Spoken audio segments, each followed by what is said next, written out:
살다 보면 무인도에 오직 나 홀로 있는 것 같은 외로움, 공허함이 들 때가 있습니다.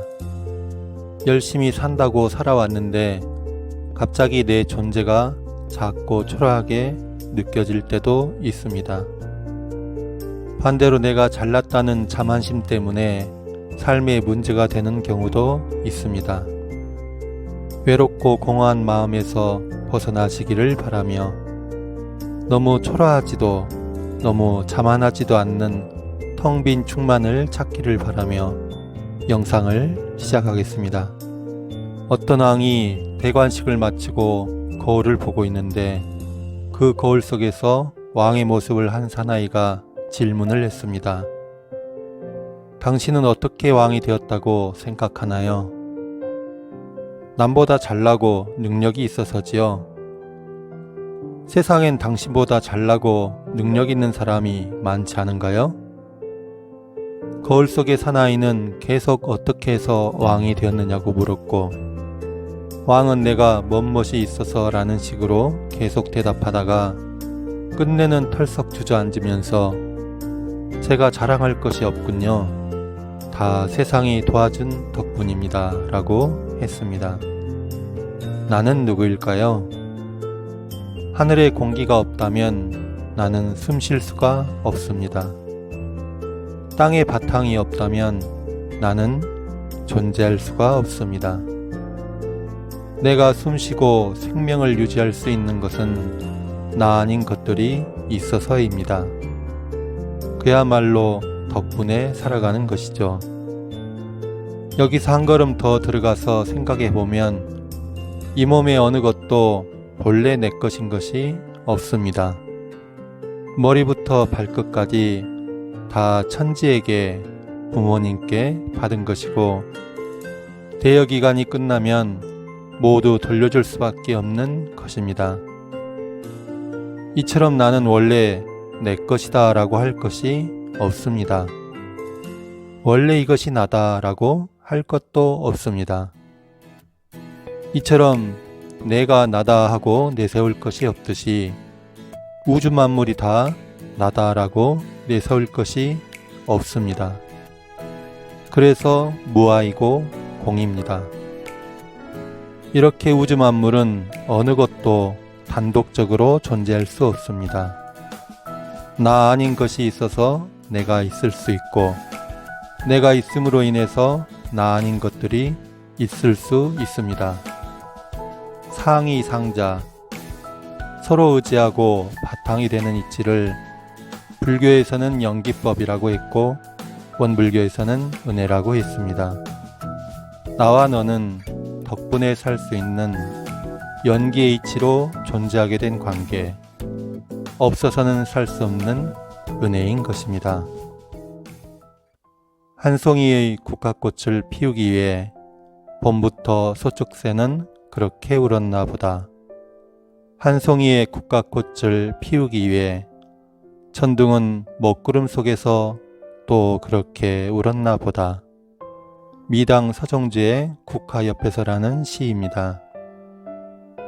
한 송이의 국화꽃을 피우는 것처럼 한 그릇에 밥이 있기까지에는 많은 것들이 있어야 합니다.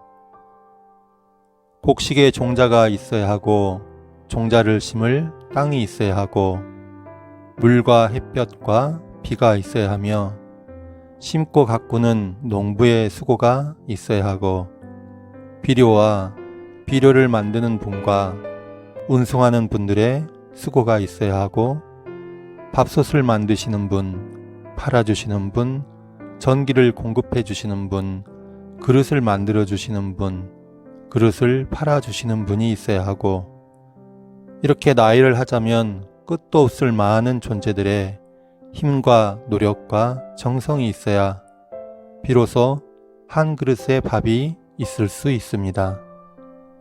한 그릇의 밥은 단지 인간이 정한 돈 얼마로 따질 수 있는 그런 가치가 아닙니다. 한 그릇의 밥만 그럴까요?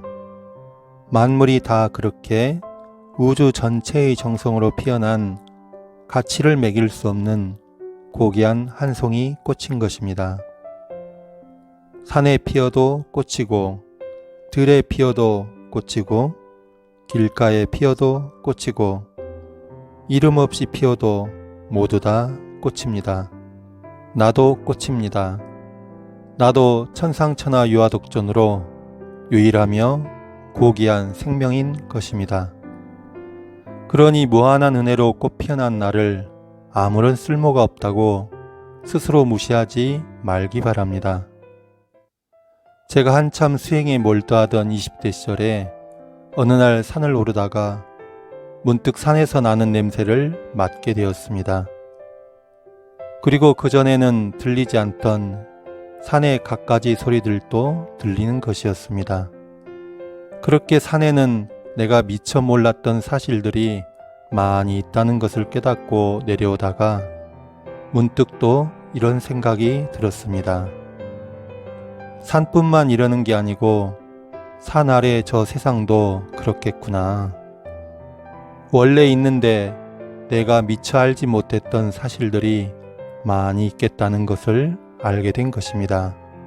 산의 냄새와 갖가지 소리처럼 우리가 미처 자각하지 못하고 스치는 세상의 고마움들이 참 많이 있습니다.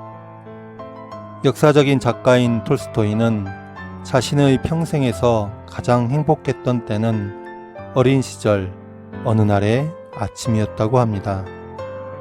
그날이 무슨 특별한 날은 아니었습니다.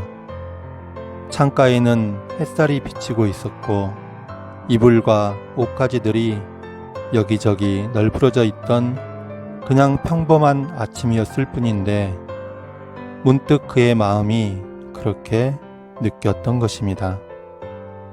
저의 일인데요. 어느 날 밤에 급체가 와서 너무나 죽을 듯이 아팠습니다.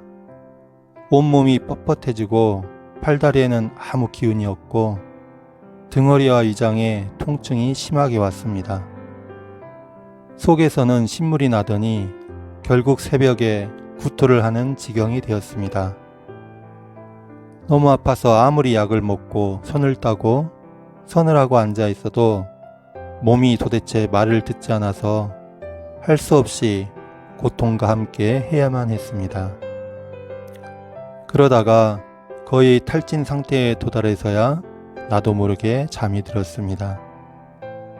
문득 눈을 떠보니 아침이었습니다. 저는 그 아침의 기억을 잊지 못합니다. 아, 나에게 하루가 또 선물되었구나. 바로 이 느낌이었기 때문입니다. 나에게 다시 주어진 소중한 하루, 소중한 만남들이 너무나 감사했습니다. 우리가 당연한 것이라 여기는 하루는 당연하지 않은 소중한 선물입니다.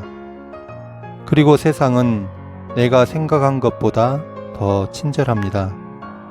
가슴을 열고 삶이 나에게 베풀고 있는 은혜를 느껴보세요.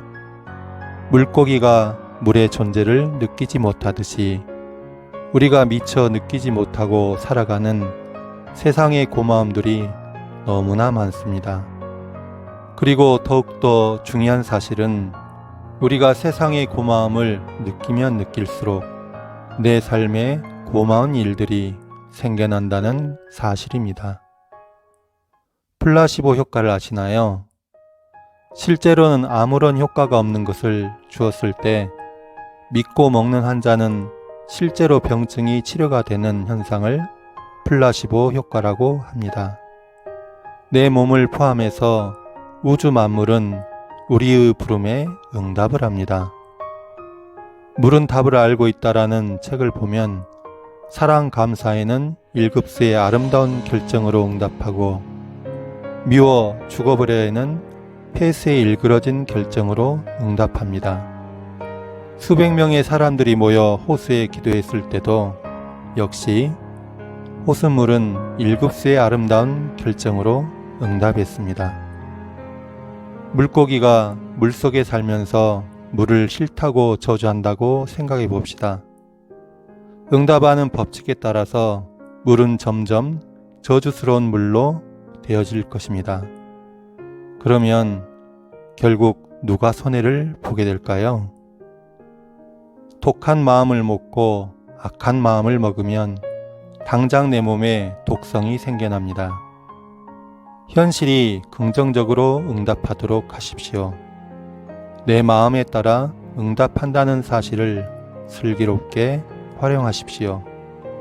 사람이 살다 보면 외롭고 공허할 때가 있습니다. 그러나 그 마음에 빠지지는 말아야 합니다. 왜냐하면 외로움과 공허함에 집중하게 되면 몸도 세상도 그 외롭다는 것에 응답하여 세팅이 되어지기 때문입니다. 지금 당신의 마음은 어디에 집중되어 있나요? 행복에 집중하십시오. 사랑과 감사에 집중하십시오. 진실로 원하는 바에 집중하시고 선량한 마음에 집중하시기 바랍니다. 세상이 나를 친절하게 맞이하는 상상을 해보세요. 그리고 나도 세상을 향해 친절한 미소를 짓고 있는 것을 상상해 보시기 바랍니다. 주문을 외우듯 감사합니다, 사랑합니다, 행복합니다 하고 말버릇을 길들여 보세요. 그리고 먼저 다가가서 선량한 행동을 해보는 것입니다. 내가 할 수 있는 작은 일부터 실행하면 됩니다. 예를 들어 누군가를 위해 잘 되라고 빌어주거나 가족과 인연들을 마주쳤을 때 웃으며 반갑다고 말해보는 것입니다. 약간의 쑥스러움과 민망함이 있더라도 그냥 연습 삼아 해보시기 바랍니다. 마치 거울처럼 세상은 내 마음을 그대로 반영합니다. 이것이 인생의 기본 법칙입니다. 당신의 마음에 사랑과 행복이 깃들기를 염원합니다. 당신의 삶에 친절과 편안한 웃음이 함께하기를 염원합니다. 마음 공부 잘합시다. 구독과 좋아요 부탁합니다.